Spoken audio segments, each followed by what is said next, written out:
Bonjour, alors enfin je fais cette vidéo à propos de la cocotte minute. Vous m'avez entendu plusieurs fois en parler.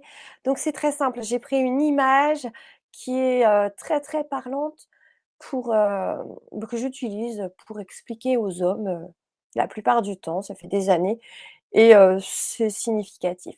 Voilà, donc vous imaginez votre cocotte minute avec un peu d'eau dedans, fermée, la soupape, vous savez le petit truc qui tourne là avec la vapeur, la soupape de sécurité enclenchée et sur la gazinière, voilà. Donc, vous imaginez que tout cela, c'est votre corps, que, en dessous, donc on va mettre le feu. Donc le feu, c'est votre chakra racine, c'est au niveau de votre périnée.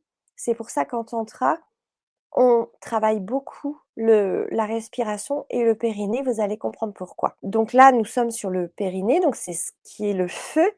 En gros, le désir, l'envie, le désir sexuel, mais sur un chakra comme ça va être le désir de vivre tout simplement. Donc ça va être le désir de tout, tous les désirs. Et normalement, tous les désirs vont fonctionner de la même façon. Mais bon, le principal, c'est sur la sexualité parce que c'est là que le désir est le plus fort. Quoique. Ensuite, vous avez l'eau qui est au fond de la l'eau, vous imaginez que c'est comme, les larmes, donc c'est les émotions. En spiritualité, tarot et cetera, on parle toujours que l'eau, c'est les émotions. Dans une fonction normale, vous mettez le feu, au bout d'un moment, ça bouillonne, donc là, c'est votre chakra sexuel, c'est symbolisé par vos émotions, votre énergie sexuelle et cetera. Donc normalement, en temps normal, quand ça commence à bouillir cette eau, vous allez avoir la tension sexuelle et l'envie d'éjaculer. Cette tension-là qui est, limite insupportable, qui amène, certains hommes à un comportement inavouable à certains moments. Donc là, ça bout, quelque chose de normal. On apporte une circulation dans le corps, une circulation des énergies, une circulation des émotions par la respiration. Donc c'est la soupape de sécurité, mais aussi on ira parler, nous ici c'est le gorge, donc c'est la communication. C'est aussi exprimer à l'autre, parce que je vous rappelle que, toutes ces vidéos sont sur une base de tantra et donc nous parlons ici d'amour, hein. Voilà.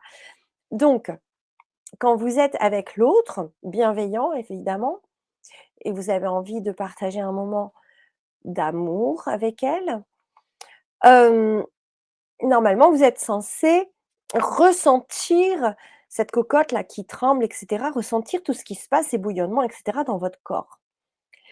Vous devez ressentir, percevoir les émotions qui vont avec, les sensations et quand, il y a des émotions qui ressortent et bien souvent, comme je le disais, au tout début, voir une mise à nu parce que là, l'intime et l'intime psychique aussi.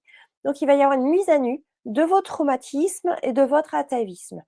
Ce qui signifie que si votre grand-mère a été violée, l'arrière-grand-mère aussi, et puis la sœur, et puis et cetera, vous portez en vous, homme ou femme, hein, après ça va être différent bien sûr, femme un peu plus que du côté féminin, c'est logique.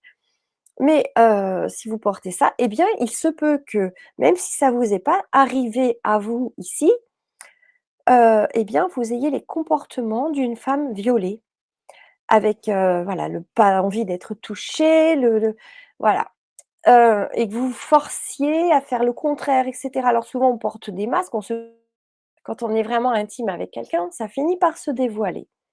Les hommes, aussi peuvent porter des mémoires, donc vous, messieurs, de type, bourreau de femmes, hein, au niveau de la sexualité, parfois barbarie quand même. Il peut y avoir eu un grand-père, un arrière-grand-père violeur, ce soit pas dit, même si c'est des secrets de famille, des secrets cachés, eh bien, c'est ressenti, c'est dans l'ADN, hein, c'est porté, tout simplement.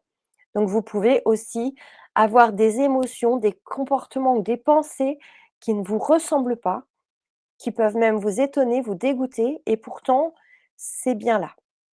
Donc ça va se refléter. Si on n'exprime pas à sa partenaire ce qu'on ressent, ce les peurs, mais même sur d'autres choses dans la relation, sur sa journée et cetera, si on ne n'a pas l'habitude d'exprimer ses émotions, de dire ce qu'on pense vraiment, en authenticité, en véritable, en vérité, eh bien, vous allez voire même certaines personnes et beaucoup, je dirais, dans votre cas de problématique, beaucoup coupent leurs émotions et ils ont fait ça depuis, l'enfance quasiment.